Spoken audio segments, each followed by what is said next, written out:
Yeah, we're live. What's up, everybody? How's it going? It is Wednesday, September 24th. We've got... Where are we? Where are we? Yeah, we've got... what do we got? We got a lot going on. We got Aldi rebranded. We've got vape packaging that they're pushing to be generic because, you know, all the kids like that. For the kids. Yep. For the kids. Dump one out for the kids. And then what else we got?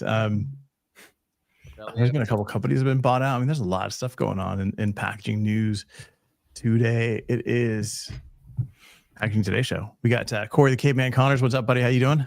Good. Good morning. How are you? Awesome, man. Sustainable Packaging Podcast. We've got Adam Peak, the Label King. I'm still here. Oh, can really hear you. What? The king of the mountain. Is that better? Is that better? Yes. Hello? Yeah. Hello? You got to hear the freaking turn down. sultry sounds. Turn down for what? Dun, dun, dun, dun, dun, dun.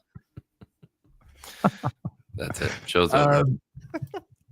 Dude, you went to go see Corey. You went to go see Ice Cube. That was pretty cool, man. We got Blast from the past. What a incredible talent. He's been creating for over 40 years, and he played or rapped songs from way back when, that the ones I remember.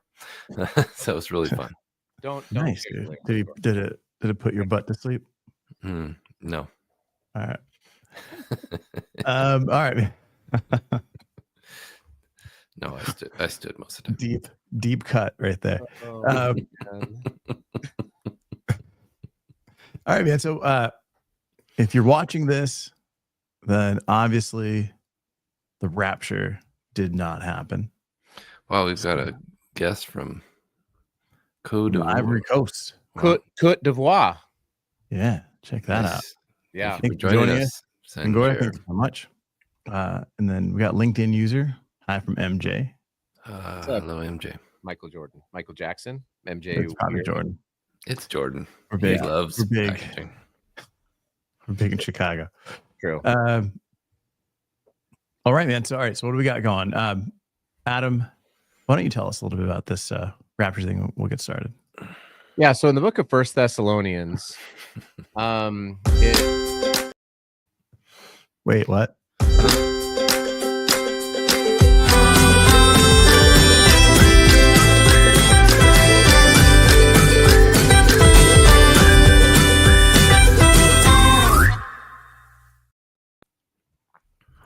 Dude, it looks like Adam's been raptured. I don't know what happened. He's gone.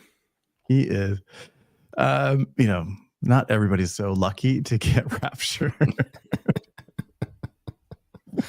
His glasses and hat, all that's left behind. It's all that's left. I mean, you saw it here first, folks. Apparently your clothes go with you.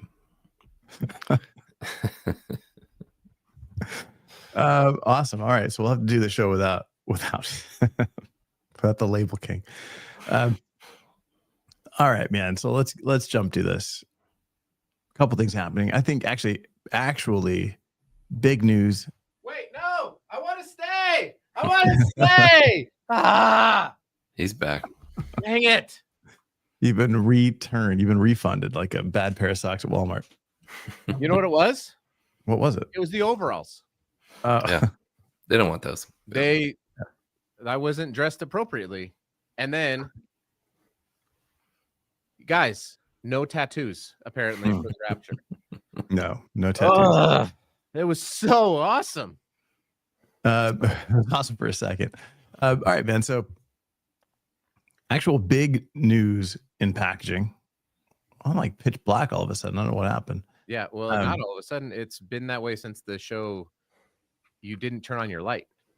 Yeah, let's see. Let's turn this on with the phone. He's calling his lighting experts. Yeah. Turn this on. Bam. Wow. All right. So big news in the packaging world. We've got EUDR, the deforestation regulation out of the EU that was pushed back a year last September is now, as it's going to go into effect here January 1st, has now been delayed another year. for January 1st, 2027. Hmm. Yeah, it's Kind of par tough, for the man. course, right? Yeah. Yeah, it's like they threaten. It's going to happen. It's going to happen. Brands make decisions because it's going to happen. It was supposed to happen here in a couple of months, in 2 months.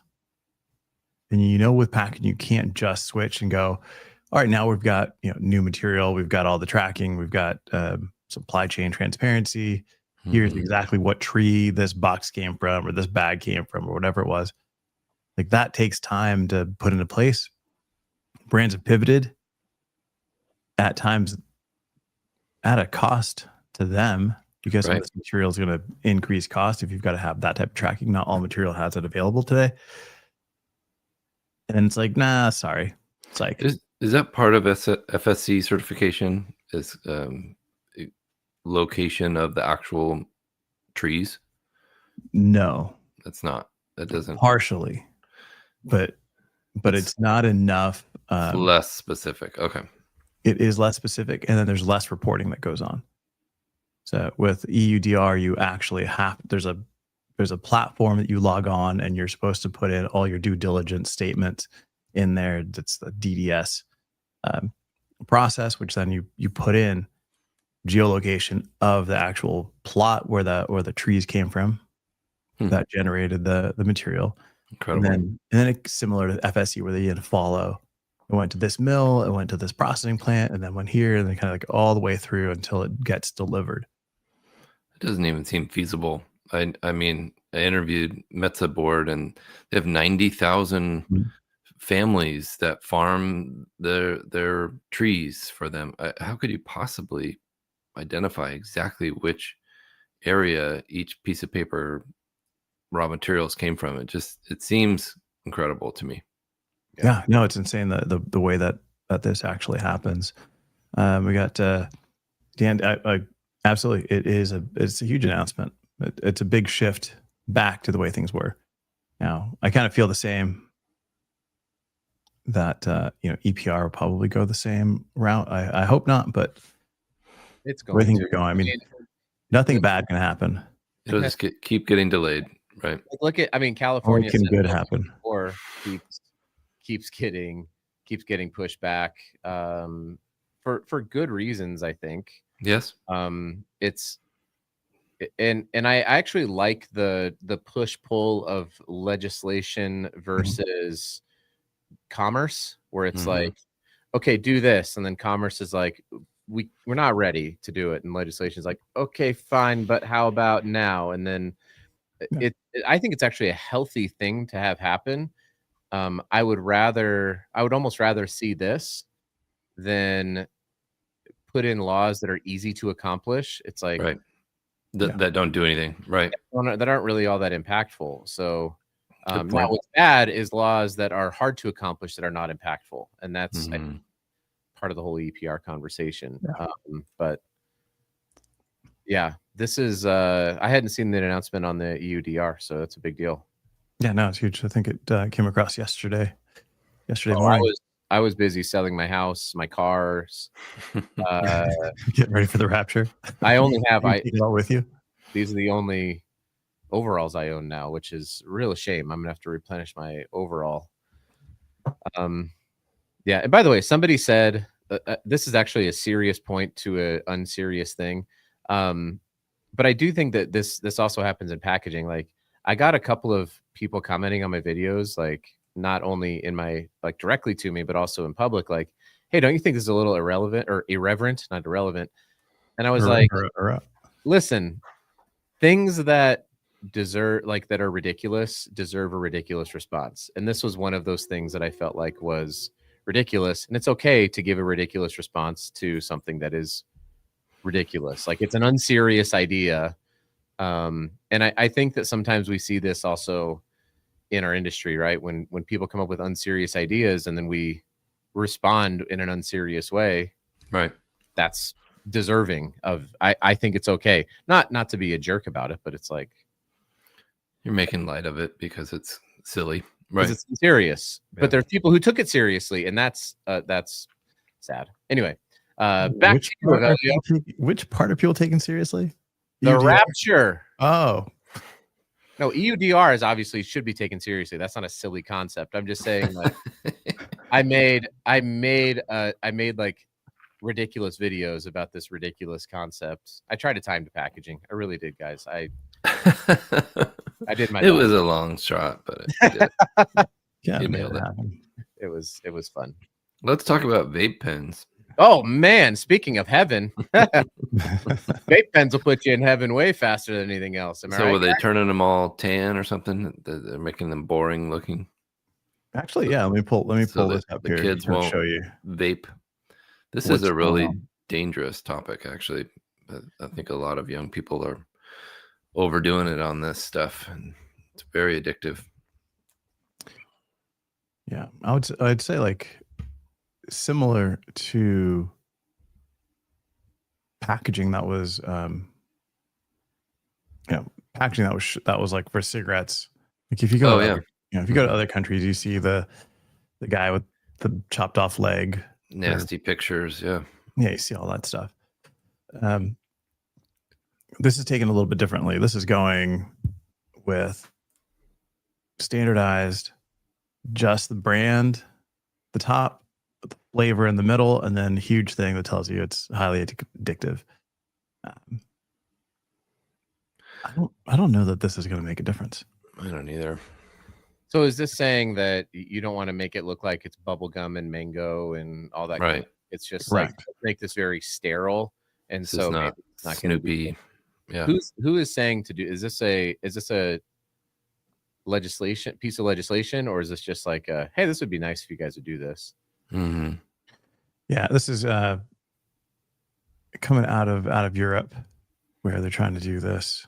Whoa, let me make this a little bit smaller here. You can see that we don't need to see the doctor tells you how to eat eggs. Scrambled.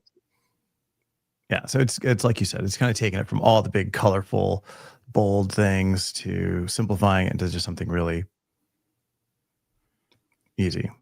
It almost looks like a pharmaceutical drug, though. It's like, Yeah. to me, that would be like a generic. Yeah. This is healthy for you. Yeah. So the first option is keep the full branded packaging and then just put this giant sticker on the bottom of it, or label, or just print on it. Labels. I think this kind of misses the mark. Something being addictive, I don't think is going to deter people. They need to talk about why it's bad for your health, why overdoing nicotine can cause damage, in my opinion. Yeah, I mean they've given 4 options. People know it's addictive, obviously. Yeah, the first one's like still color branded and there's that information, and then the second, the third, they're all pretty much the same. They're just different typefaces. I don't think that this is like, hey, how do we keep people from using vapes? That's a whole other, like, you'd have to almost like make it illegal. But I do think that there could be a situation where this deters people. Mm-hmm.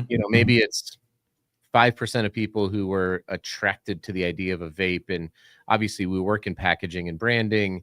There is something very real about color schemes and things like that. And so if it's a small impact, but it's easy to implement, then I would say like, don't do it.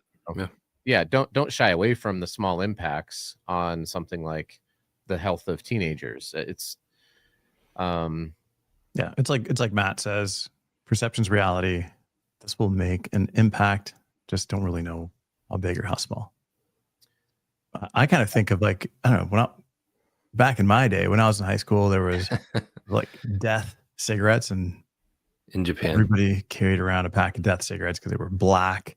Mm-hmm. Had a big skull and crossbones, and it just said death across the top. It was like in your face, and then it's like, and that was the whole point. Then they started right on the front. They told right on the front, this is going to kill you.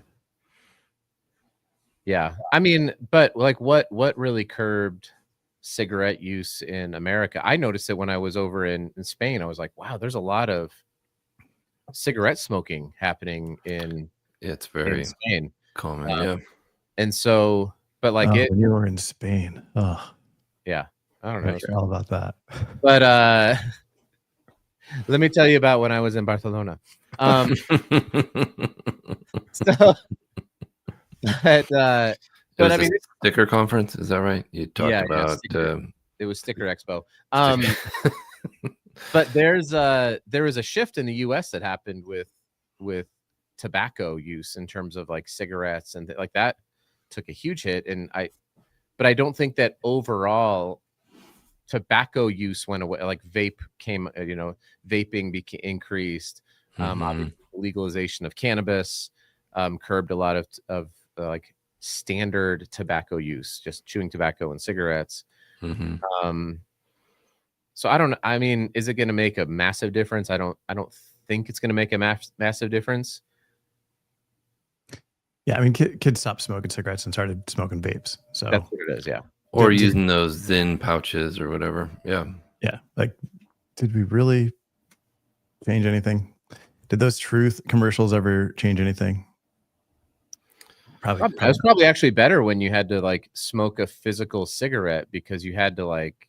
You were limited where you could do it. Had to go outside and you had to, and you smelled, and like there was a lot of like consequences. Now I think that's what makes vaping so appealing to kids is like there's not a lot of noticeable consequences when you vape, right? They materialize over time, I'm sure, with lung health and things like that. But we should talk about packaging. Yeah, let's get back to packaging, bro. I don't know, just an idea. Yeah, don't. Tom says don't forget his ends. Important comments, Adam. But yes, Well, I guess I'm asking the question: is packaging really going to make much of a difference in this topic? And it's like probably small, but not likely to be very noticeable. I don't think black and white letters that talk about how it's addictive are going to have any impact. I think everybody knows that nicotine is addictive. Let me ask this question the other way then. Then why do we have so much branding on packaging? And it's because it does make a difference, right, Avelio? Yes. That's your world is colors and layouts. Well, it's gonna help it. It's gonna help the product compete on shelf, which is the whole point of packaging. Obviously, besides protecting the product, but yeah, it's gonna help it compete. It's gonna help you find your people, right? Your group that is attracted to X is going to go to this particular product. But if everything shifts to this black and white thing, then the group that's still addicted is still addicted, and they're still going to go after that particular. They're going to just find it by flavor. Got it. I don't know, but I mean, talking about packaging, Aldi, who always gets accused of copying, we just had a conversation about them, didn't we? Where they were copying Oreos and Nutter Butters, and they were calling it like Ori somethings, and then Zoreos, yeah, Aldios. And the packaging looks exactly the same. So now they've gone ahead and they've done like a full redesign, rebrand. And then just kind of wrapping up here, Tom's got in Europe they've got the black lung and the chopped off legs and the dead people on the packaging. And people still smoke that. Yeah, it doesn't make a huge impact. But if you look at this packaging from Aldi, this will make you stop smoking. This is so this is their store brand. Everything's got like a little Aldi. It says Happy Harvest from Aldi or on Aldi Original and Aldi Original. So Sunday Shop and Aldi Original. Well, they have Christless sandwiches. Those did not get resurrected. Yes. Rapture. I don't know. Sorry, Corey. What do you guys think about this packaging? Would that Havarti be good for coffee cheese? No, Havarti's not a good coffee cheese. Mozzarella. Diced tomatoes are good though. Maybe a Gouda, but that's about it. It looks like pretty basic packaging, like not super exciting. Yeah, all of this. I mean, this feels like 1990s generic store brand stuff. Yeah. Like maybe at the very beginning of 2000s when Target was starting to redesign all their store brands, where they were just testing out what it would look like to add a little bit of color and not just have it be like Target brand. actually naming their products. You know, before they exploded with a ton of different in-house brands that did amazing. But yeah, I'm not loving this. I don't see a connection between all of these. You don't necessarily have to have a connection between vanilla bean and chicken and a bag of chicken, but yeah, I don't know. I think you can do a lot better. I just interviewed Terry, who does artificial intelligence, AI photography. He just closed his studio as a his photography studio. He would go out and shoot like Papa John's and like Baskin Robbins, like all the photos for their packaging and for their ads of food. He would travel all over the world doing that, and he shut down his studio to go 100% in to AI generated photography of food and packaging and branding. And it's like, that's what's available. And if you kind of look at some of the stuff, like the tomatoes on that packaging just look kind of dried out. And why not generate something a little bit more exciting? Why not do something different? Why do something so old? So I don't know. I'm not a fan of this packaging. Seems like there'll be a trend towards AI and then a trend back from it in some situations because of what you're talking about, I think. Yeah, I think brands will probably lean in to it. What do we got? We got from Chris saying, from a design standpoint, could over branding risk diluting the unique appeal of the quality of the smaller lines? Yeah, I don't know. Like they're trying to just get rid of all these lines, kind of just combine them all into like the kids line, their freezer section line, and all have some kind of connection. But I don't know. It seems I feel that this is not great. Oreos. What does Matt say here? It says weak. Aldi is weak. Whole Foods private brands is pretty effective. I wouldn't say it does anything special for me, but you know what to look for, and it's 365 brand on every product. Yeah, 100%. Yeah. You know who else is, I think, a good job? Sorry, Corey. Not sorry, actually. I get interrupted all the time. Sorry enough to keep talking. Yes, exactly. I really like the Sprouts private brand as well. I know that Corey, you will see some of the folks from MBD. They do a lot of work with Sprouts, so shout out to that crew of people over there. But I think, Whole Foods, Sprouts, these are really, really well executed private brands, and I think that there's a lot of learning that could happen from them. Yeah. Right. You know what time it is? OMG. OMG is right. Since you guys are watching, you guys are listening, do us a favor right now. We're going to get into Can We Solve It?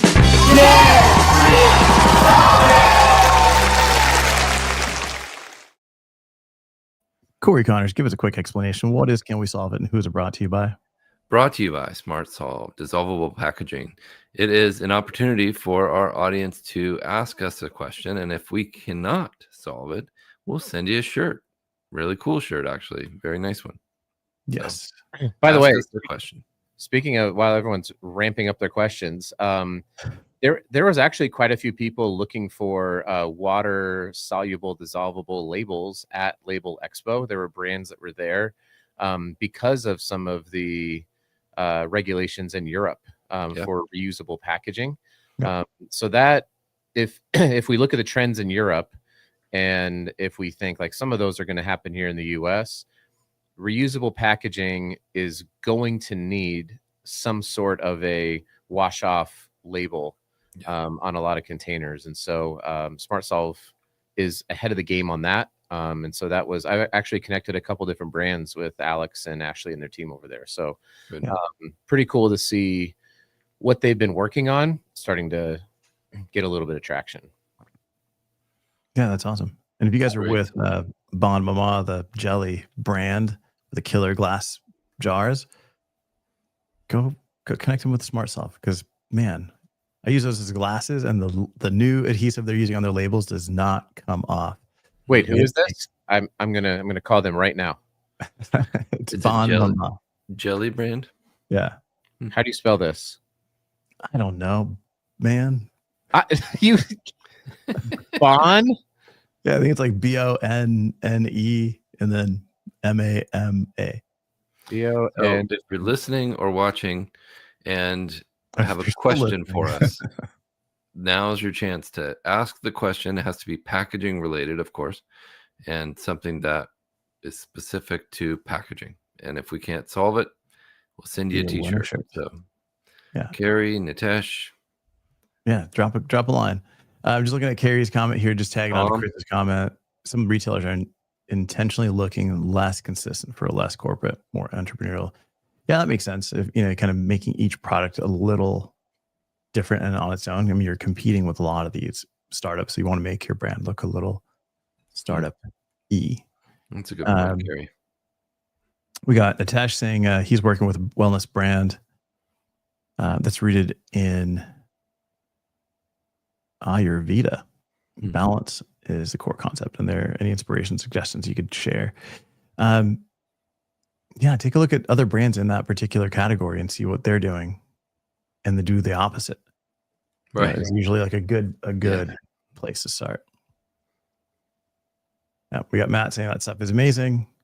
Probably talking about Magelli. It's pretty good stuff. Oh, interesting point. The labels come off in the dishwasher. So that's something that I've experienced as well with peanut butter jars and things like that are difficult to wash by hand. I put them in the dishwasher.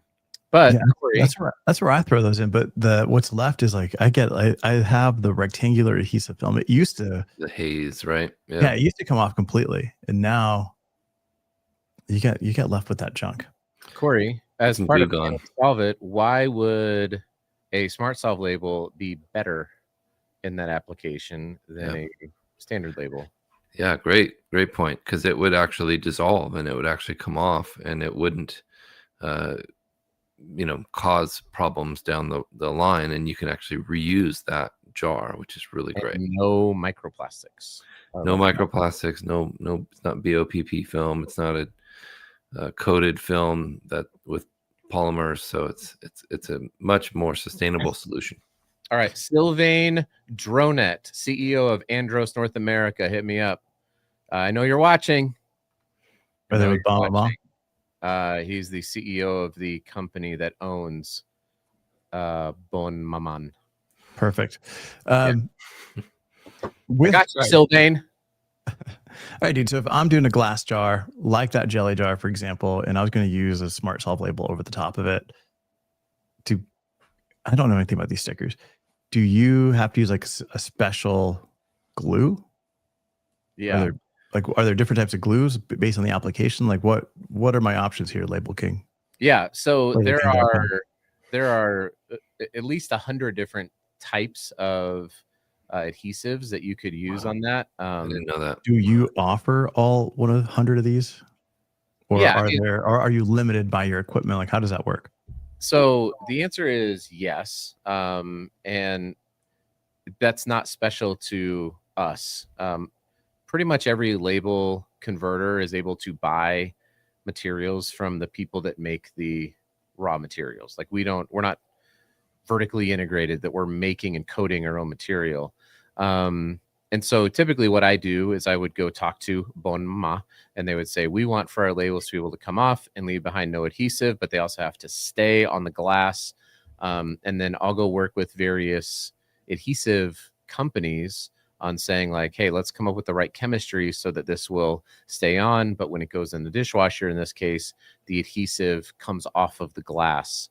It stays tethered to the material, which then dissolves and goes. So we would have to come up with the right adhesive to go on the Smart Solve face stock.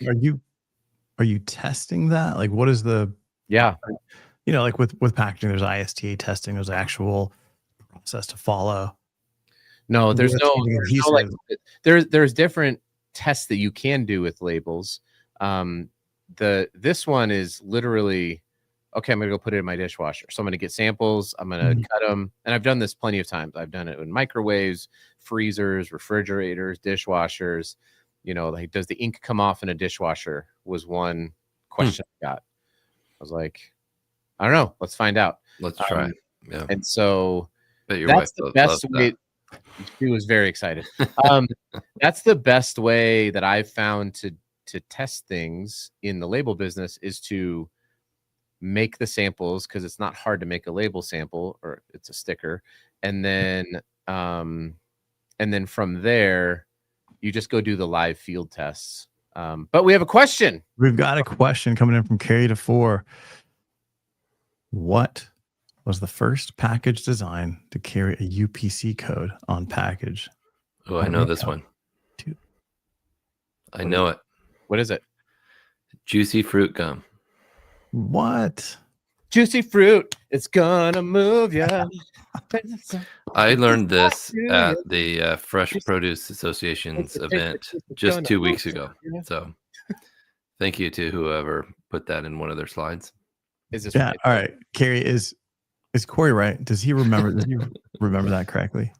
You sure it wasn't Double Mint It wasn't. It was or juicy Wrigley's? fruit. Big bright yellow. That's But we should still send her a shirt because she asked a Of question. course. No. We got to give out these shirts, guys. It's ridiculous. Well, I just sent out 3 shirts. I Oh, did. okay. And I'm ordering some more shirts. Wait. Hang on a second. Does she get a shirt? Am I I wrong? think she gets a shirt. The first package to carry UPC code and be scanned was a 10-pack of.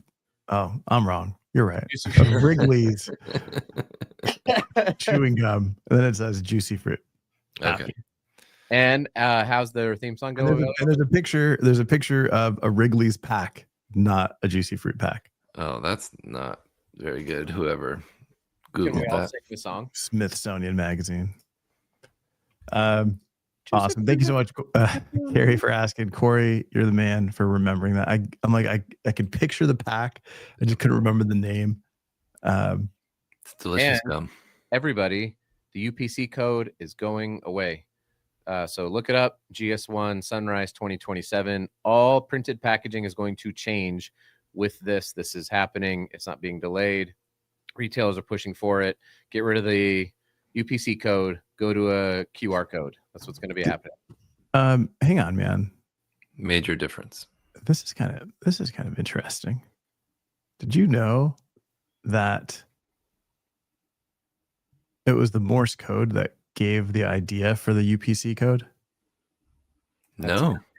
You know what? You trust but verify. That seems. I don't know. That one's a pretty good one. That's pretty. Carrie's cool. got another question if we want to ask this one. I don't know the answer to this one. So many questions. We got Dan with Amazon's commitment to paper packaging. How will people effectively navigate the transition to paper mailers? Easy. That's happening now. That's been a really great transition. Yeah. Yeah, but Oh, how? I like Chris's point here. I should get a prize. That's a good point. Corey, your Yeah. present is our present. That's right. Namaste. Yeah, I don't know how people are gonna. I know I'm having a conversation with a lot of brands that are kind of talking about moving into paper mailers. They all are trying to reduce the amount of plastic that they're using, but they're also trying to reduce the weight of the paper because of the difference in that material and how thick it is. Mhm. Once you get into some of these thinner items, you start getting into some tearing, breakage, damage. There's products out there that can adjust or can work in certain supply chains, but it requires a lot of testing to find out if it makes sense for yours. It's not like a quick switch. Here's the other question. What was the first product ever sold in a paperboard folding carton in the US? I don't know. I would guess crackers.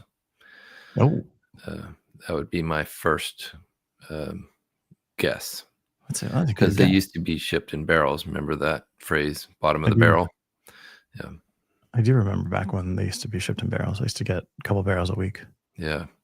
You always in the 20s when you grew up. That's right. And then last question here.